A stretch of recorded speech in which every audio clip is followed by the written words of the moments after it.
Hello everyone, welcome to Code with Kev. My name is Kevin. In today's video, we are going to learn about operators. Now, what are operators? Operators are used to perform operations on operands. So in the screen here, I have an example. So what we have here are three operands, that is y, 10, and 10. Now, operators are the equal sign and the plus sign. So that is what I mean by operators performing operations on operands. So I would like us to look at some of the types of operators that we have. So the first type is the arithmetic operators. Now, arithmetic operators are just operators that perform basic arithmetics or mathematical functions on operands. So this may include the plus sign. So for example, y is equals to 10 plus 10. So this here is the addition. If I print, so as you can see there, we have 20, which basically means it just added 10 to 10 and gave that value to a variable y. So that is it about the addition. We could change this to become subtraction. And you basically know that 10 minus 10 is 0. So you see it there. We also have the multiplication sign, which is just an asterisk. So if I save this and run, we get 100, which is basically 10 times 10. We also have the modulus sign. So what the modulus sign does is it prints out the remainder of a division. So if I run this, so we know that 10 divided by 3 is 3 remainder 1. So the modulus sign just prints out the remainder of the particular division that we are working on. Then we have the division sign. So if we divide 10 by 3, okay, let me change this to 9. If we divide 9 by 3, we get 3.0. Okay. So assuming we want, or rather we have a value that we know will give us a decimal for our division, but we don't want a decimal value, we just want the integer part. So if we do that, we change the division sign to be this, which is known as a floor division. This one here is a floor division. So what this one does, it just outputs the integer part. So we know that 11 divided by 3 will be 3 point something something. If I change this, and let's say we have 11. So the first one is just the normal division, and the second one is a floor division. So if I save this and run, you see we get 1, which is a decimal, which is from this part here, which is the normal division, and then we get a 3 from this part here, which is the floor division.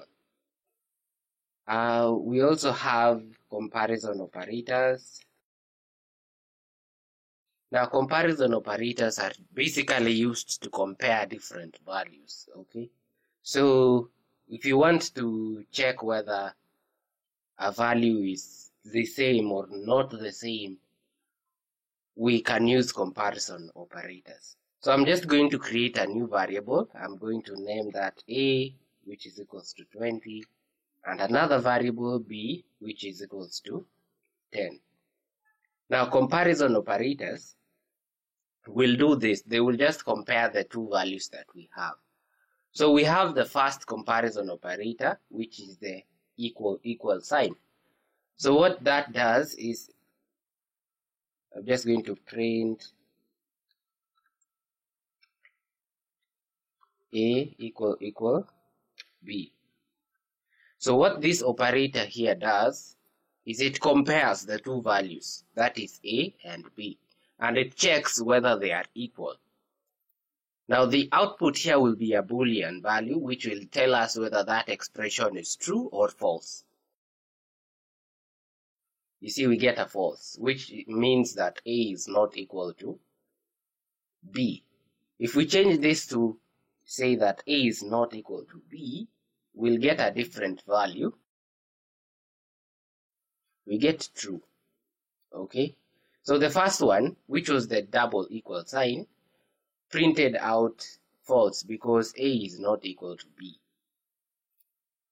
So I'm just going to write that on a separate line, A equal B. We can also have one that compares whether one value is greater than another or one value is less than another.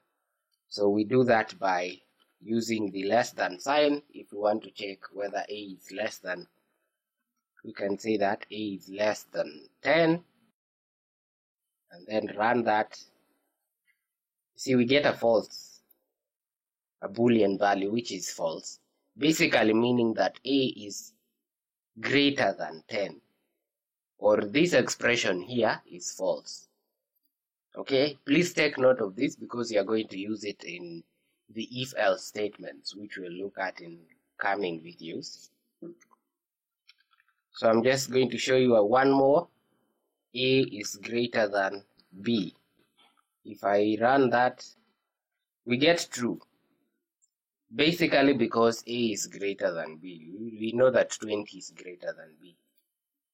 So we may have one which basically tells us whether a variable is less than or greater than, but includes an equal sign. So we can say a value is greater than or equal to. So if I'm just going to create a new variable there, say C is equals to 20, and do that. Print A is greater than or equal to 10, or equal to C, sorry. So we get true here. That is because A and C are equal, but we are checking whether A is greater than or equal to C. So that will compare the value of C. First, check whether it's greater than the value of A. If not, it will check whether the value is equal to A. So we get true because despite the fact that 20 is, or the value of C is not greater than the value of A, we get true because they are equal. We also have the assignment operator, which is just a basic equal to sign. So the assignment operator here is basically used to assign a value to a variable. So any equal sign that you see there is just a basic assignment operator. So we can say that at this point here we had an assignment operator. So that is it. We also have logical operators. I'm just going to do that. Logical operators. Allow me to restart this terminal. We have three logical operators, that is AND, NOT, and OR. The first one, the AND operator, takes two comparison operators. So if we do this, if we print A equal C and A is greater than B. Basically, we have combined two comparison operators. This can be more. You can have more than two. So we have combined two operators there, which is the equal operator and the greater than operator. So this will check whether first A is equals to C and second A is equals to B. Now these two values must return true for the print statement to get a Boolean value which is true. Okay, so this statement here will return true if these expressions both return true. So if I run that, we get true here. Okay, we have basically seen that the AND operator checks whether two comparisons are true and returns true if both of them are true. If we want to reverse, or if we want to return false when both operators are true, we will use the NOT operator. So I'm just going to do that, save it, and run. We get false. Okay, so the NOT operator checks whether the AND operator there has returned true.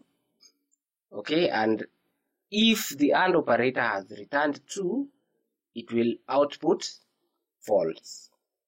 Okay, so if we switch this, if we switch that to say that, basically meaning that this operator here will return false because we know A is equals to C. Okay, so if we switch that, save it, and run it,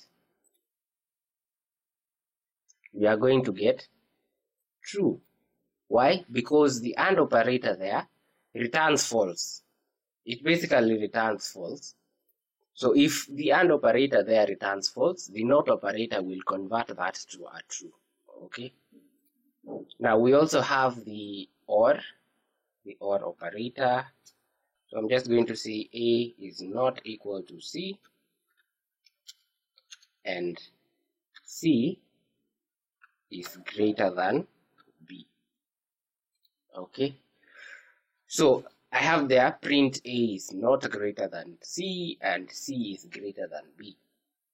So we know that this part here will be false.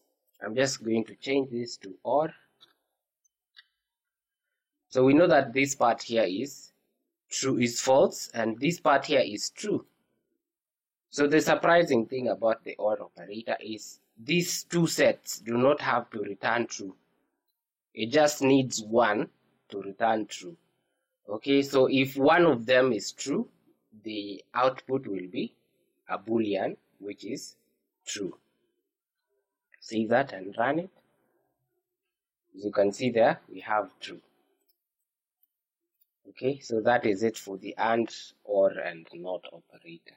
So we are going to explore more about operators once we dive deeper into lists and more data structures. So stay tuned for more videos, share, subscribe. I will see you in the next one. Goodbye.